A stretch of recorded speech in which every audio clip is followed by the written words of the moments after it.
मैं डॉक्टर ज्योति।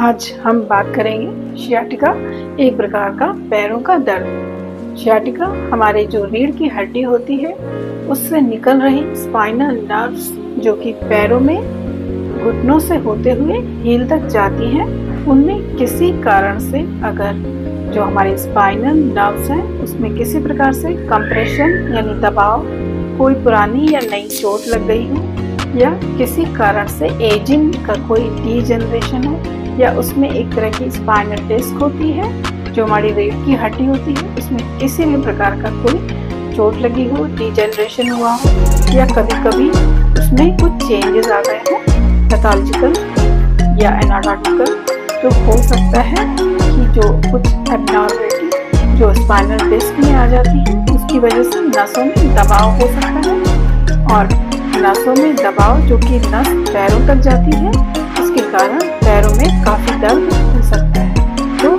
शियाटिका एक प्रकार का दर्द है जो कि हमारी नसों के दबने से होता है, जो किसी भी प्रकार के स्ट्रेस से हो सकता है। जैसा कि बताया कि चोट के दर्द से भी हो सकता है, या कभी कभी जो एजिंग में एक प्रकार से जो डिस्क होती है उसमें कुछ चेंजेस आ जाते हैं उसकी वजह से होता है, या कभी कभी मेंटल वेलनेस की कमी होने से, यानी कभी कभी आपको कोई मेंटल प्रॉब्लम्स हो रही हो या डिप्रेशन हो रहा हो, उसकी वजह से भी वहाँ पर कुछ इफेक्ट स्ट्रेस की वजह से आ सकता है। तो शियाटिका जो आपका पैरों में दर्द होता है वो अधिकांशतः एक पैर में पाया जाता है, लेकिन कभी कभी दोनों पैरों में हो सकता है।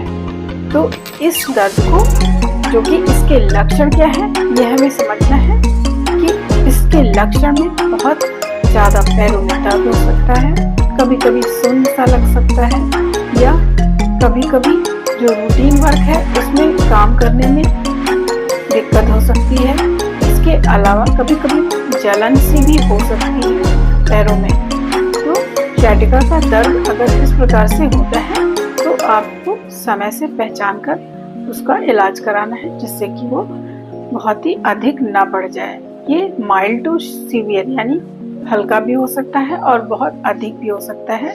ये कितना आपका नर्व डैमेज है जो आपकी रीढ़ की हड्डी से निकलकर पैरों में जाती है, स्पाइनल नर्व्स, उसमें कितना अधिक या कम डैमेज है उसके अकॉर्डिंग आपको कम या ज़्यादा पेन हो सकता है। तो इस पेन को हम कई प्रकार की जांच के अनुसार पता कर सकते हैं। इसके अलावा सेल्फ डायग्नोसिस यानी आप स्वयं भी पता कर सकते हैं कि आपका पैरों में दर्द एक तरह का रेडिएटिंग पेन होता है कि आपको स्पाइनल एरिया से होता हुआ ये पैरों की तरफ ज़्यादा महसूस होता है, और कभी कभी कहीं कहीं अलग अलग जगह भी होता है। कभी कभी ये कुछ ज्वाइंट्स पेन जो हमारे आर्थराइटिस में होते हैं यानी जोड़ों के दर्द होते हैं उनके साथ भी हो सकता है कि कुछ और जोड़ों के दर्द भी आपको उसके साथ हो सकते हैं। घुटने का या हिप ज्वाइंट का भी पेन कभी कभी उसके साथ हो सकता है, जो कि शियाटिका के दर्द के साथ हो सकता है। इसके अलावा कभी कभी और भी जॉइंट्स इन्वॉल्व हो सकते हैं, जिससे कि आपको समझना है कि आपको ये शियाटिका का दर्द है, और अगर कम है तो उसको जल्दी समझें जिससे कि वो आगे ज़्यादा सिवियर ना हो जाए। इसके जो जांच होती है उसमें सेल्फ डायग्नोसिस के अलावा लैब टेस्टिंग भी होती है, इमेजिंग टेस्ट जैसे अल्ट्रासाउंड, सीटी, एमआरआई, जो कि ज़्यादातर ज़रूरत माइल्ड स्टेज में नहीं पड़ती है।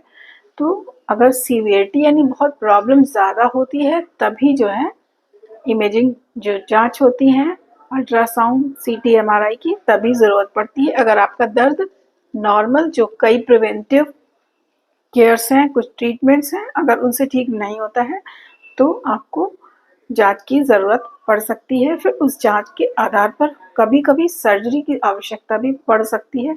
तो समय से ध्यान दें तो हो सकता है कि आपको ऐसी कोई सर्जरी की आवश्यकता ना पड़े और आप बहुत आसानी से, बहुत आसान तरीकों से ठीक हो सके। सबसे जो ज़रूरी चीज़ है कि इसका प्रिवेंटिव केयर्स को आपको बहुत ध्यान देना है। प्रिवेंटिव केयर्स में आपको बॉडी का जो पोस्चर है यानी आपकी जो वर्टिब्री है यानी आपकी जो रीढ़ की हड्डी है वो ज़्यादातर स्ट्रेट पोजीशन में रखें। लेटते समय भी उसको ध्यान रखें कि वो सीधा रहे, बहुत ही ज़्यादा मुड़ा हुआ ना रहे, बहुत ही झुका हुआ ना रहे। और जब भी आप स्ट्रेट लेटे तो एक कंफर्टेबल जो भी मैट्रेस हो वो भी गद्दा हो, वो मुलायम हो, जिससे कि पेन ना हो, प्रेशर ज़्यादा ना लगे नर्व्स में। और अगर कोई भी लक्षण जैसा बताया कि महसूस हो रहा हो तो जल्दी से जल्दी आपको डॉक्टर को या एक्सपर्ट को, या आप इसी चैनल पर भी अपने कमेंट से अपनी प्रॉब्लम्स को सॉल्व कर सकते हैं।